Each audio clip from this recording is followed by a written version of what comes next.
Well, this has never happened before in Afghanistan. Voters are electing a president in Saturday's poll, marking the first democratic and peaceful transfer of power, the end of the Karzai era.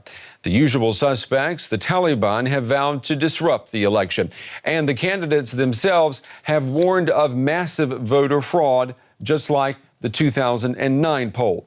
But the fact that this election is going ahead is a testimony to hope.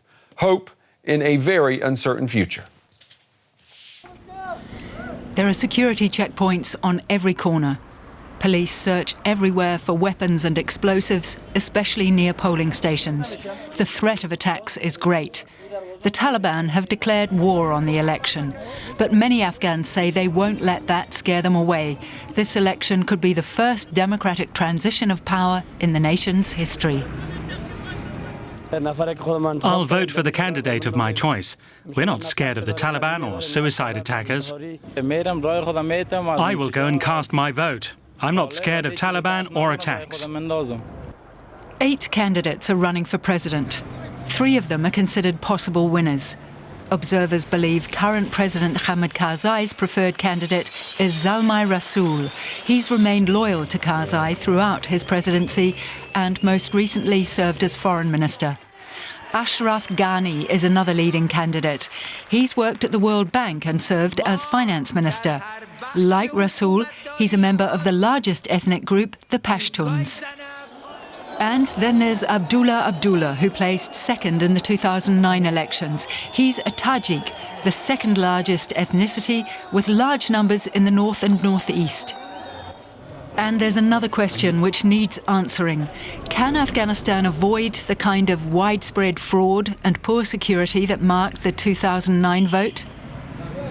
There have already been claims of vote buying. Violence and murder have already marred this election, and the Taliban say they are not responsible. A police commander is under arrest for shooting 2 journalists, killing one of them. The prize-winning German photographer Anja Niedringhaus died at the scene near a polling center. The veteran correspondent Kathy Gannon was also shot and is now in the hospital. Anja Niedringhaus and her Canadian colleague Kathy Gannon were in this car when they were shot. They were traveling in the province of Khost, a mountainous region in the east of the country. The convoy they were with was distributing ballot papers to polling stations and had a police escort. But the armed officers had little chance to react when another policeman manning a checkpoint opened fire on the women. Anja Niedringhaus died at the scene. Kathy Gannon was taken to a nearby hospital. The wounded journalist is about 60 years old and is in critical condition. Our surgical team is providing her with medical aid. Kathy Gannon's injuries are reportedly not life-threatening. But for Anja Niedringhaus, an experienced war correspondent, all help came too late. In an interview 3 years ago, Niedringhaus described the challenges.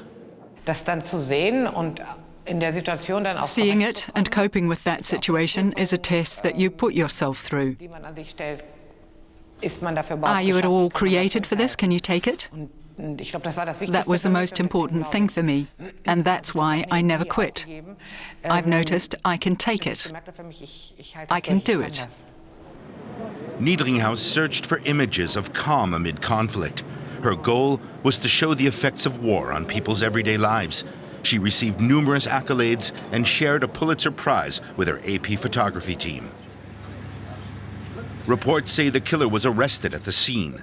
The Taliban have carried out numerous attacks in the run-up to the elections, but they've denied responsibility for this crime.